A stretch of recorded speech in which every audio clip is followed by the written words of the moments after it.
Hai paralis, kalian pasti tahu atau pernah main atau minimal kalian pernah dengar game Chinese Whisper atau kalian lebih suka menyebutnya pesan berantai. Nah, kali ini aku bakal jelasin nih kira-kira pelajaran apa saja yang bisa kita petik dari permainan ini. Karena itu make sure tonton video ini dari awal sampai akhir supaya kalian bisa dapat keseluruhan ilmunya. Sebelum kita mulai, kalian bisa support channel ini dengan klik tombol subscribe. Dukungan kalian sangat berarti agar kami bisa terus rajin posting dan terus berkembang bareng-bareng di Paradigma.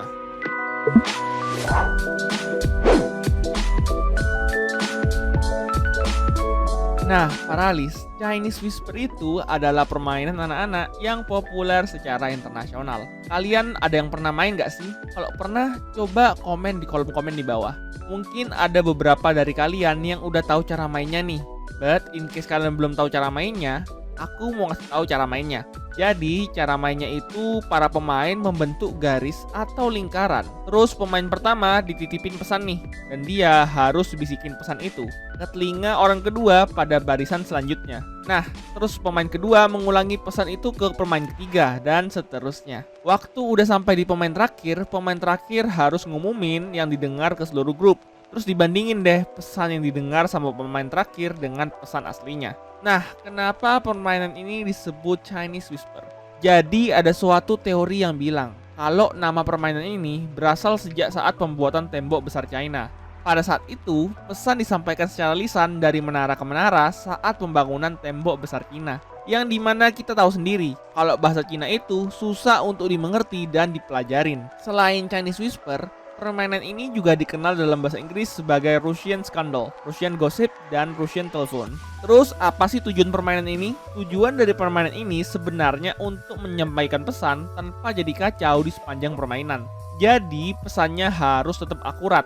Tapi biasanya nih, pesan yang diucapkan sama pemain terakhir itu bahkan kayaknya udah dari pemain tengah, beda banget sama pemain pertama, dan malah bikin pesannya jadi lucu. Kenapa bisa jadi beda banget? Biasanya itu karena ada waktunya. Mereka jadi panik dan gak sabaran. Terus kan bisik-bisik, jadi mungkin gak terlalu jelas dengernya. Bisa juga karena pemain lupa. Nah, kesalahan ini tuh sering diibaratkan dalam kehidupan sehari-hari kita. Kayak adanya rumor yang gak benar atau gosip yang menyebar dari mulut ke mulut. Yang dimana seperti kita tahu dari permainan ini, kalau ingatan manusia itu gak bisa diandelin. Ini nunjukin betapa mudahnya informasi bisa dirusak sama komunikasi yang gak langsung.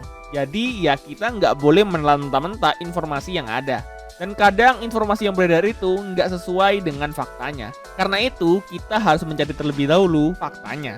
Permainan ini juga bisa ngasih kita nilai pendidikan. Permainan ini ngajarin kita untuk ngatur volume suara dan dengerin orang lain dengan penuh perhatian. Bisa juga digunain untuk kita yang lagi belajar bahasa asing, di mana tantangan untuk bicara yang lengkap, jelas, dan mudah dipahami itu lebih sulit kalau volumenya rendah. Jadi harus bisa benar-benar menguasai di bagian pelafalan. Permainan ini juga bisa melatih konsentrasi kita.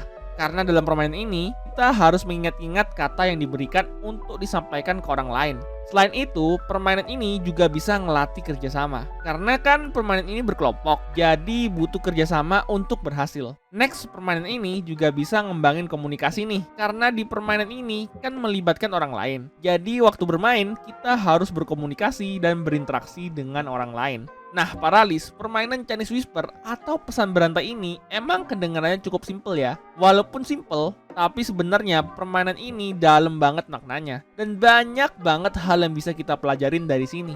Mulai dari bijak dalam memilih informasi sesuai fakta, belajar berkonsentrasi, bekerja sama, hingga belajar tentang komunikasi. Menurut kalian, permainan anak-anak apa lagi nih yang bisa kasih kita banyak pelajaran? Yuk, kasih tahu kami di kolom komentar, biar kita bisa berkembang bareng-bareng juga. Dan mungkin bisa kita bahas di next video. Begitu aja dulu, aku Chris dari Paradigma, dan see you in the next video.